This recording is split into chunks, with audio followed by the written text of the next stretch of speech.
Hi, Manibes! So, niresume na natin yung episode na kung saan magre-rate tayo ng iba't ibang mga cookies na recommendation ninyo.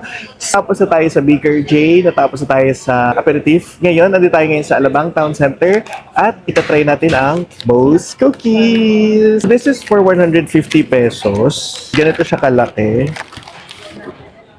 Ay, ang ganda. Gusto ko yung meron silang wax paper. Wow, sobrang gooey. Freshly baked.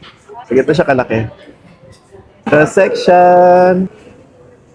Yan ang itsura niya, Beshi. Sabi, itong luto natin.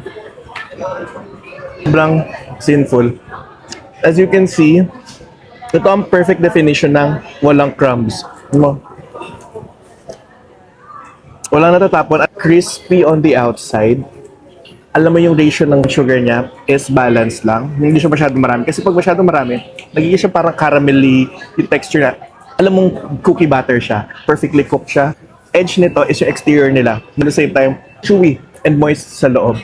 And then yung chocolate is chunks ang gamit. Hindi sila gumagamit ng chocolate chips. So far, ito ang pinakamasarap sa lahat ng narito. Bibigyan ko ito ng 10 out of 10. So let me know in the comment section kung ano pang mga cookies na gusto nyo pa rin sa akin. Sana pa rin masarap ang ulam niya kahit di tayo mayaman. Bye!